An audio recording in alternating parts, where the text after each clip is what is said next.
नमस्कार। इस खास विश्लेषण में बहुत बहुत स्वागत है। आज हम एक ऐसी रहस्यमयी और रोंगटे खड़े कर देने वाली लोक कथा की गहराई में उतरने वाले हैं जिसका नाम है रहस्यमयी चुनरी। सच मानिए, ये सिर्फ आत्माओं या भूतों की कहानी नहीं है, बल्कि ये लालच, माया और एक ऐसे खौफनाक सौदे की दास्तान है जो हमें यह सोचने पर मजबूर कर देगी कि इंसान अपनी इच्छाओं के लिए आखिर किस हद तक जा सकता है। तो चलिए बिना किसी देरी के इस कहानी में गोता लगाते हैं। आइए इस कहानी की शुरुआत करते हैं। कहानी शुरू होती है एक बेहद ही भावुक और गंभीर मोड़ से। स्क्रीन पर जो वाक्य है, तुझे मेरी कसम है भोला, तू कभी उस शमशान की तरफ आंख उठाकर भी ना देखेगा। ये कोई साधारण बात नहीं है। ये एक मरती हुई माँ का अपनी संतान के लिए आखिरी डर था, उसकी आखिरी चेतावनी थी। लेकिन जैसा कि अक्सर होता है, एक टूटा हुआ वादा ही इस पूरी अलौकिक उथल पुथल का मुख्य कारण बन जाता है। माँ की ये चेतावनी सिर्फ एक अंधविश्वास नहीं थी, बल्कि एक बहुत ही खौफनाक सच्चाई से बचाने की एक बेबस कोशिश थी। अब सोचने वाली बात यह है कि कोई अपनी माँ की आखिरी कसम क्यों तोड़ेगा। बात दरअसल गरीबी और हताशा की है। भोला एक बेहद गरीब चरवाहा है। गांव में भयंकर सूखा पड़ा हुआ है, घास पूरी तरह खत्म हो चुकी है और घर में सिर्फ कुछ सूखी रोटियां बची हैं।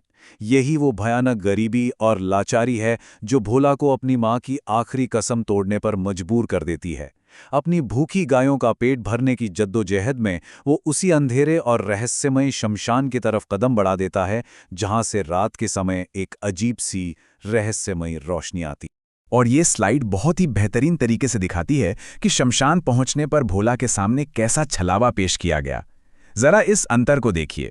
एक तरफ उसकी कड़वी सच्चाई है, टूटा हुआ छप्पर और सूखी रोटियां, और ठीक दूसरी तरफ शमशान में बैठी वो रहस्यमयी स्त्री है जो उसे 56 भोग और एक आलीशान राजमहल का सपना दिखाती है। ये दृश्य बिल्कुल साफ कर देता है कि कैसे एक गरीब इंसान की सबसे बड़ी कमजोरी, यानी उसकी भूख और बेहतर जीवन की चाहत को एक बेहद खूबसूरत जाल के रूप में उसके सामने बिछा दिया जाता है।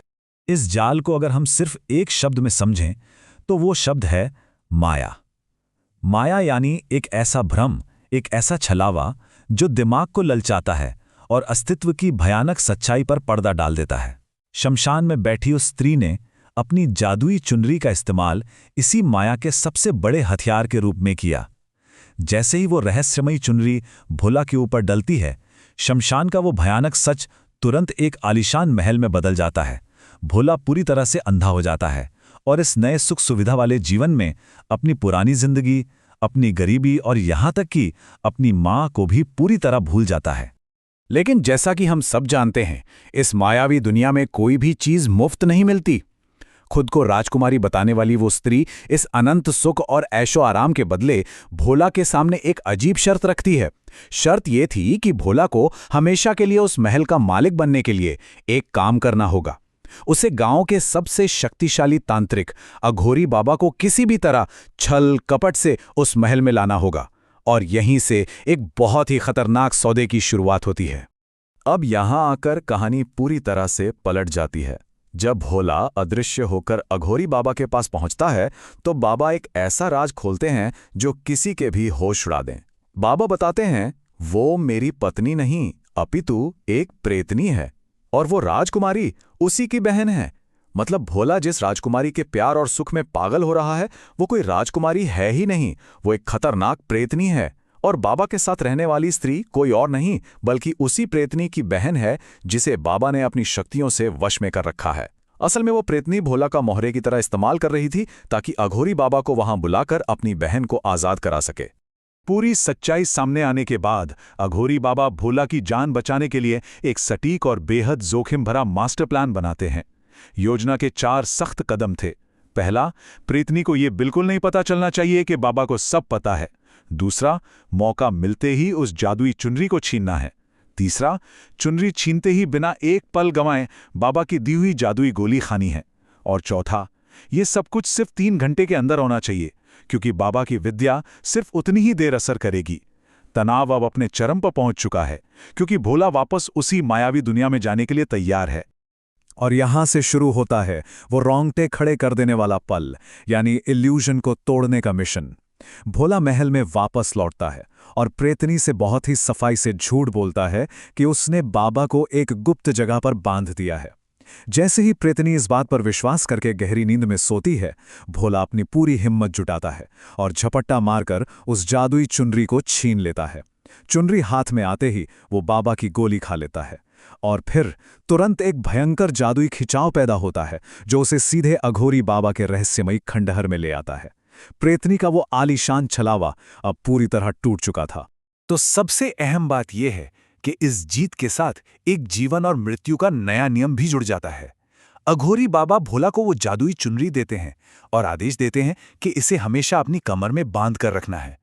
उनकी चेतावनी बिल्कुल साफ थी, जिस दिन ये चुनरी तुझसे दूर हुई वो तुझे जीवित नहीं छोड़ेगी।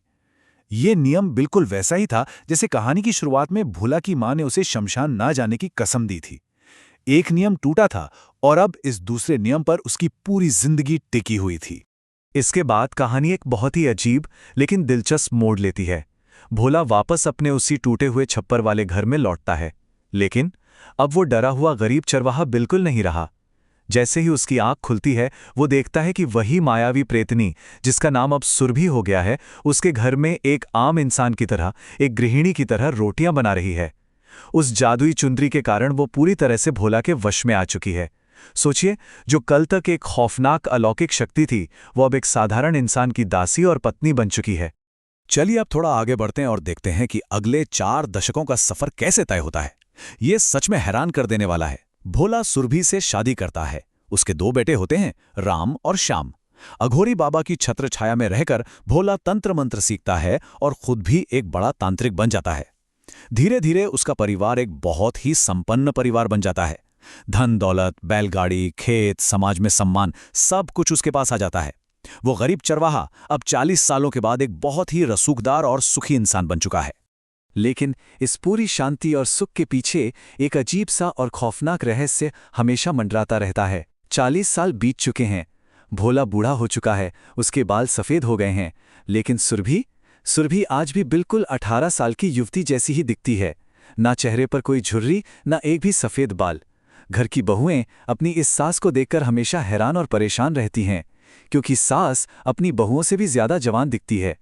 ये अलौकिक विसंगति घर और गांव में एक धीमा लेकिन लगातार बढ़ने वाला तनाव पैदा कर रही थी। और फिर आता है कहानी का सबसे बड़ा क्लाइमैक्स। गांव में एक बहुत बड़ा उत्सव चल रहा है। ढोल नगाड़े बज रहे हैं, जश्न का माहौल है। गांव की औरतें और घर की बहुएं सुरभि को अपने साथ नाचने के लिए जिद करने लगती हैं। सुरभि मान तो जाती है, लेकिन वो भोला की तरफ देखकर एक बहुत ही खतरनाक शर्त रख देती है। वो कहती है कि वो नाचेगी, लेकिन उससे अपनी वो पुरानी चुनरी चाहिए जो भोला ने 40 सालों से अपनी कमर में बांध रखी है। ये एक ऐसा पल था जहां बीता हुआ कल अचानक वर्तमान से टकराने वाला था। यहीं पर इंसान के घमंड और लापरवाही का मनोविज्ञान सामने आता है। जरा सोचिए, 40 साल की शांति और अथाह सुख ने भोला के मन से अघोरी बाबा का वो खौफनाक डर पूरी तरह मिटा दिया था। उसे लगा कि अब सुरभि कहीं नहीं जाएगी, उसके बच्चे हैं, नाती पोते हैं, अब आखिर क्या डरना।